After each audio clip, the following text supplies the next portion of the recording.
This is Sound and Vision on KEXP.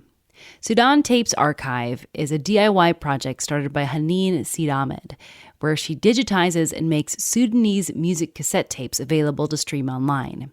This project is important amid the ongoing war in Sudan, the closure of recording and publishing companies, and the physical burning and destruction of cassette tapes. KEXP's Julianna Covarrubias recently spoke with Haneen about the project. A lot of this is about allowing people, especially youth in the diaspora, to connect with their music tradition, to look at the richness and expanse of Sudanese music and to feel proud and love who they are. That is the voice of Haneen Sidhamed, founder of Sudan Tapes Archive. Learning and immersing myself in Sudanese culture and history was my saving grace as a young person, kind of navigating that confusion and melancholy. Haneen's project of cultural preservation is all the more important considering the socio-political landscape of Sudan. In 1989, the Sudanese coup d'etat led by Omar al-Bashir marked the beginning of a repressive 30-year dictatorship. This regime was responsible for a series of war crimes, human rights violations, and the disenfranchisement of the country's art and cultural institutions. The economic crisis manufactured by the regime meant that the preservation of precious heritage, including music, fell to the wayside.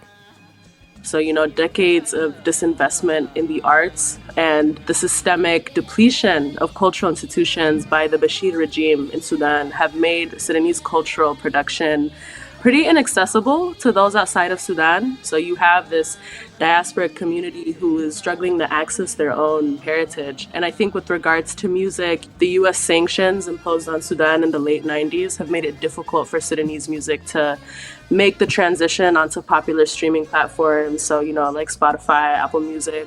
So that means there's significant swaths of Sudanese music tradition that live on analog media, like cassettes or in niche corners of YouTube or Arabic language forms, all of which operate outside the contemporary modes of media consumption that youth rely on today.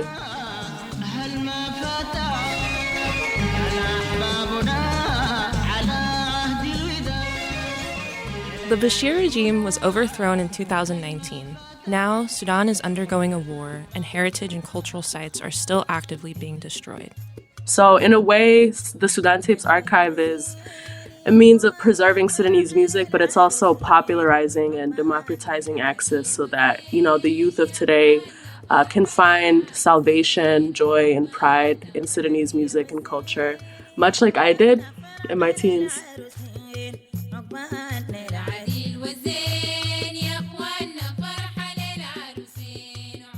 Haneen's love of Sudanese music and nostalgia from the sounds of her childhood led her to begin digitizing cassette tapes. It became her way of preserving sonic history and memories.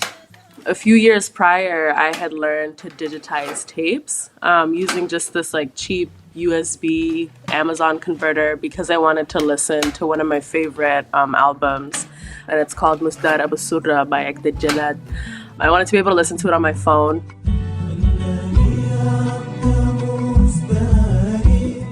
Then I had noticed that there had been a box of my father's cassette collection gathering dust in the garage for years, and I wanted to listen to them. It was at this point she started making these songs available online through the Sudan Tapes Archive website as well as SoundCloud. Haneen's cassette collection continues to grow. Her main sources of tapes are from her dad and donations from local Sudanese families. Haneen was also able to collect tapes firsthand when she went to Sudan earlier this year. I went to Souk Durman, which is our Durman market. Haneen journeyed through the market with her family friend on the back of a rickshaw in search of cassette tapes, circling around for hours until they finally found someone who could point them in the right direction. And eventually we stopped at a building of one of the old production and distribution companies. So I think they were probably one of the few ones that were still running. One of the guys from the neighboring building had guided me there. He just pointed me to the back room and he said, take as many as you want. These are worth nothing. And we went to this back room, and there was basically all this surplus inventory of tapes that hadn't been sold. And it was crazy. It was a dark room. It was filled with dust and dirt, and these tapes were buried over just thick layers of sand. I remember when I finally took the tapes, I had to wipe them down, but they were actually brand new. They were still individually wrapped, and I just kept grabbing as much as I could. The following week, Haneen's friend visited the site to grab some tapes, and she was given a hard time. They, said, hey, we don't want you here because the owner wants to take these tapes and melt them so that they could recycle the plastic and, whatever, invested in what I guess is a more profitable endeavor. Do you have an all-time favorite tape that you've encountered? My favorite tape, and again, this was the tape that I believe started everything and is the essence of this project. It's called Musdar Abu Surra.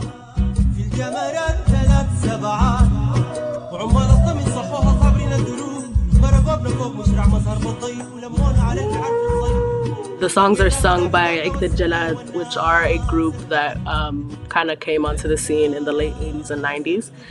It's written by the poet Muhammad Taha al-Gaddal, who passed away a couple years ago. But essentially, the poem is it's from the perspective of somebody who is speaking to this person, Abu Surra, right? The person is kind of just complaining of, I have to turn my back to a home that is no longer mine. That is one of the lyrics, right? And it's reflecting somebody who has to leave his home and has to migrate, right, to al-ghurba. And al-ghurba is the West. This is what Sudanese people refer to as the West. He's saying he's forced to leave, and I'm here in this foreign land with tall buildings with cameras outside, and it's kind of a metaphor for the isolation the migrant feels when being faced with this Western modernity, right? And then, so the song is really long, and it's a medley of little songs, but at some point it shifts, right? And it tells the story of a woman who is named Khudud.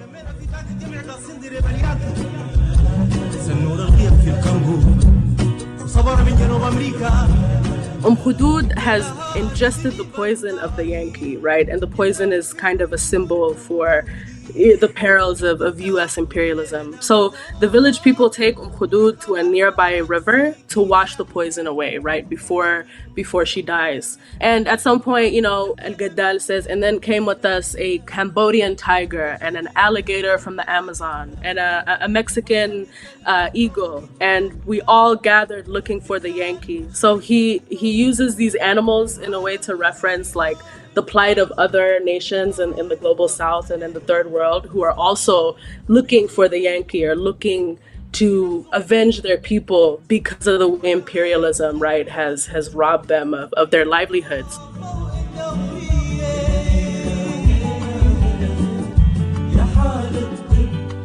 And then the poem ends and it transitions into a song that's an homage to the Palestinian struggle. So I loved this song as a kid, and I was like, this is a banger, and I had no clue that it was this sophisticated critique or commentary on migration and alienation and modernity and imperialism.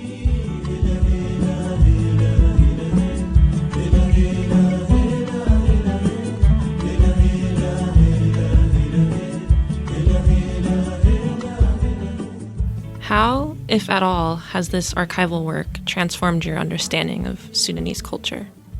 I think a pleasant but unexpected outcome has been just connecting with other people across the world and kind of hearing their, nostalgia narratives around the tapes and what the music brings up for them. Haneen has gotten feedback from Sudanese folks who have very fond memories of these tapes, or how these tapes remind them of family members who have passed away. I think generally Sudanese people are in a perpetual state of yearning and longing, and I think our musical tradition reflects that, whether that's war or migration or just kind of the passage of time. I'd say that most Sudanese people love reminiscing about old times.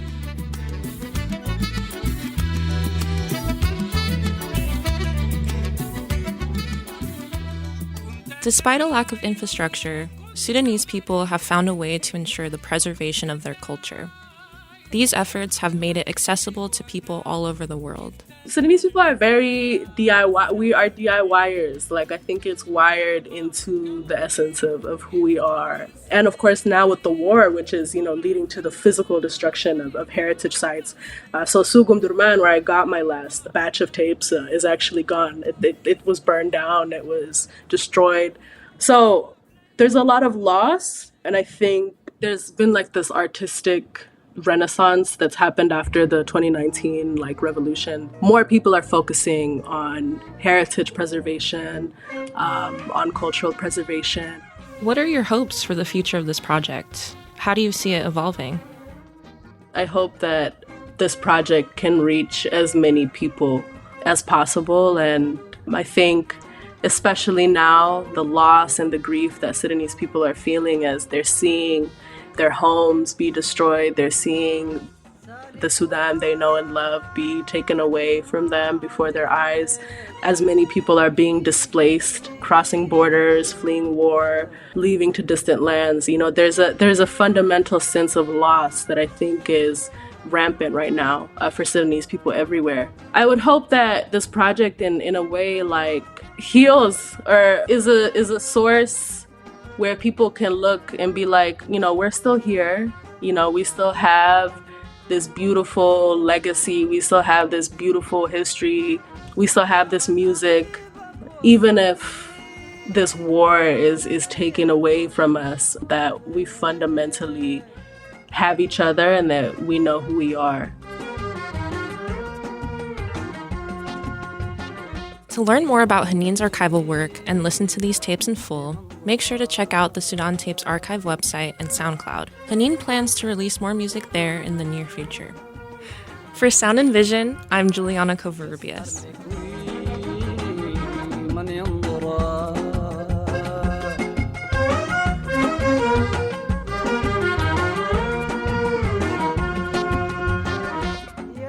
That was Sound and Vision. Please take a moment to subscribe, rate, and review this podcast, and consider giving a one-time $20 donation to help support this show at kexp.org/sound. Thanks for listening.